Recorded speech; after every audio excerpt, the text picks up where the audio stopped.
Hey guys, welcome back to the channel. My name is Admiral and we are back with yet another War Machines in Real Life video. As you know, alongside my gaming content, I like to travel around and just try and find some abundant tanks, planes, weapons, war machines in general to film and put on my channel. I do spend quite a bit of time and money traveling around different countries, different museums, filming, recording and editing and making these videos for you. Therefore, these types of videos have usually been the silver lining of my channel and therefore usually been exclusive to all of my channel members. So if you don't want to miss any of the future projects, by the way, some of the really cool things, some of the big cats are coming to the channel in the future, make sure you join as a member. It comes as cheap as like $1 or $2, obviously more if you want to. Therefore, you'll never gonna miss any of these IRL videos and you will always make sure you get to see them first. If that's not an option, not to worry. These videos usually sit around on my channel as a members exclusive, and over time I do publish them to the wider audience to see for everyone. And now let's listen to me and see where we are and see what we're doing. Hi guys, we are in the Norwegian Aviation Museum. We got our boarding passes, tickets, and here we are. I suppose we go right, that's civilians, we go left, that's military, right? At the front there's really nice store with like merchant stuff, Legos and hoodies and caps. We're gonna see that later. But here we are, the first plane. I could tell easily that it's an F5 because it's very small. I have a teeny bit of knowledge in the aircraft, but yeah, we're just gonna see what we can find here. As I mentioned, there is a military section, which is really interesting, rich of history, rich of interesting things and artifacts and actual things in a museum, and very informative. If you are considering coming with the family, not to worry, there are a lot of interactive games and fun things you can actually do in the museum, surprisingly. And here is one of them. I'm literally sitting in a plane trying to move the rudder pedals. As you can see, the rudder is moving left and right. Which was pretty cool. Then we're gonna do some tail controls, yeah, up and down, and I think some wings went with that, and obviously the ailerons, rolling left and right, so you can just get in a plane like this and just try out the plane controls. And here, me being an absolute grown-up.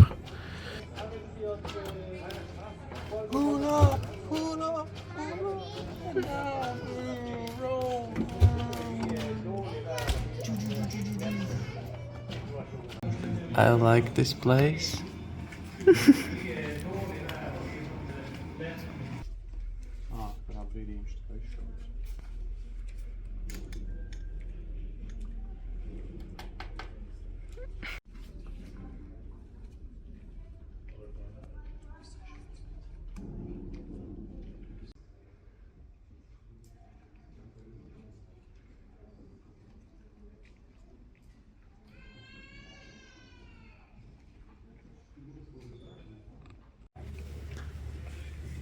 Hi, there's a CF-104 Starfighter with this little tiny stubby wings and super high top speed. Now you're gonna see, I'm gonna be looking up in the sky and I'm gonna whisper to myself, well, what the hell is that thing? Not knowing that I am currently looking at a U-2 spy plane with a massive wingspan. We're gonna see that later on in the video as well. This is pretty epic. So you got the F-104, the CF-104, and right next to it, you just casually have an F-16. This thing is quite stunning. I've never really thought about which one's like my favorite aircraft in terms of like design. Not talking about the capabilities and everything, but this thing in person looks absolutely stunning. Yeah, it looks so cool. Let's check out the... I think you can almost see the light from the air intake somewhere in there. There's a massive air intake as well, down on the bottom. So right next to the F-16 we have, I think this is a Sabre.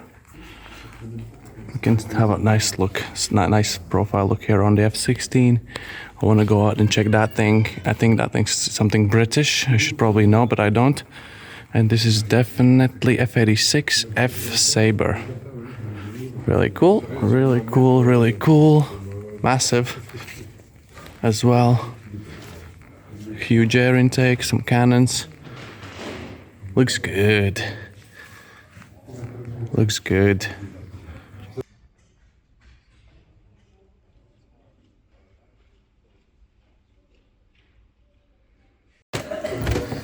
So we are climbing upstairs, and I think that's the U-2 spy plane. Is it? Spionfliet. It somewhere said a U2 Dragon Lady. Okay, that glass is making it difficult to film it. There we go. Massive wingspan. Wow. All right, the glasses so no one touches the nose. Wow, the glass is everywhere. Massive air intake.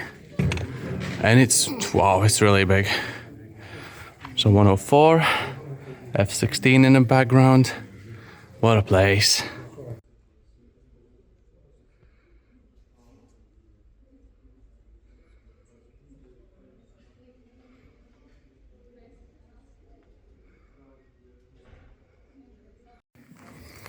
We have a couple of helis, so that would be the UE-1B.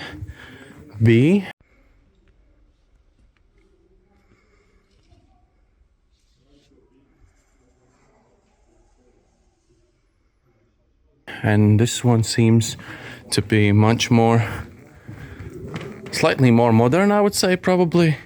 Lynx, Westland Lynx. So that would be British. I believe that would be British. Really cool. The UE. What is this wing? Who owns this massive wing?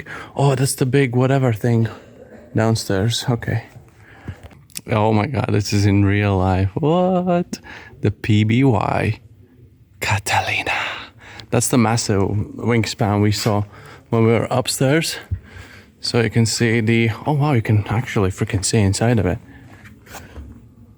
That's pretty cool. It looks much better in real life than in the camera, but this is the weird fuselage mounty up there to the wings, and the wings are just, you can see, humongous.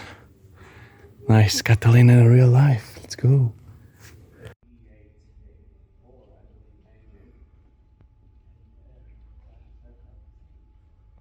Here we have a typical Focke-Wulf 190, the A3 variant. Pretty clean, pretty nice. I wonder if we can get the side profile here.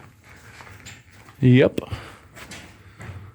190 A3.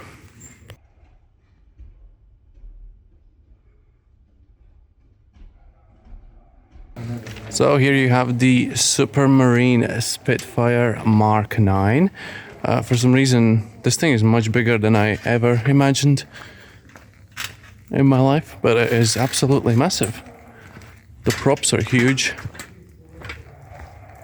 It's in a kind of greenish, grayish camo. Looks really good.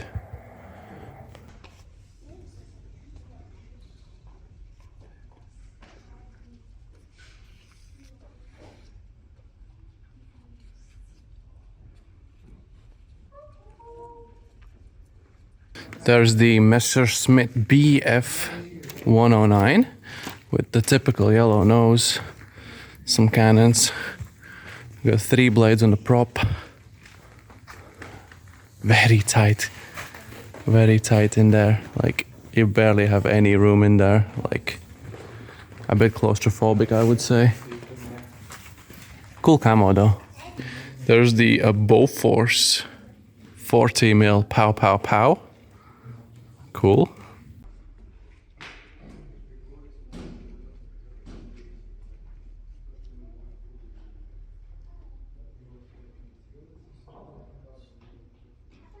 And here we have the DH-98 Mosquito. I don't know the numbers and letters, but I do recognize the Mosquito. This thing is something along the lines of BF-110. and things like that. You can see the four cannons in the nose. Looks quite nutty, absolutely massive. I think there was the Merlin 2-stroke V12s or something in there. Don't quote me on that though. I want to see like a side profile on it. Mosquito, what's up, Mosquito? Really cool. That's, by the way, some sort of, not quite an SBD, but something along those lines, right up there. This one here on the ground, you can see is the Junkers Ju-88A4, I believe, engine. And there's the crashed aircraft itself. I think it looked a bit better from the top because I think we were able to see it, but there it is in full glory, unfortunately crashed.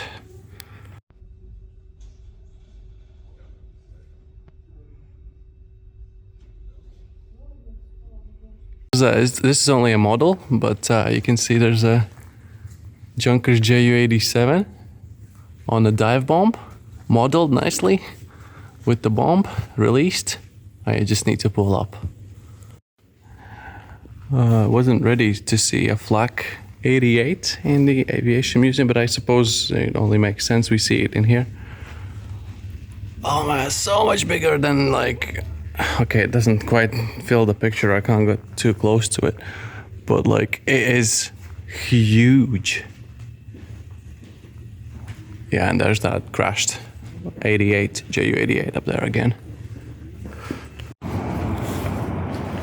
I need to say something. So the museum's really cool. The civilian part is really cool as well. Don't miss it out. Don't be just a war fanatic. And there's like a lot of interactual games you can play. And we are currently like on a bridge that's made out of glass, which is the entrance to the museum itself. It's extremely roasting, so I'm gonna try and wrap it up really quickly. The military side really cool as well. I think you can get in like 1 or 2 planes all together. One was civilian and some for kids or something. Really cool, totally worth it. Totally didn't buy an expensive Lego that I'm hiding right now.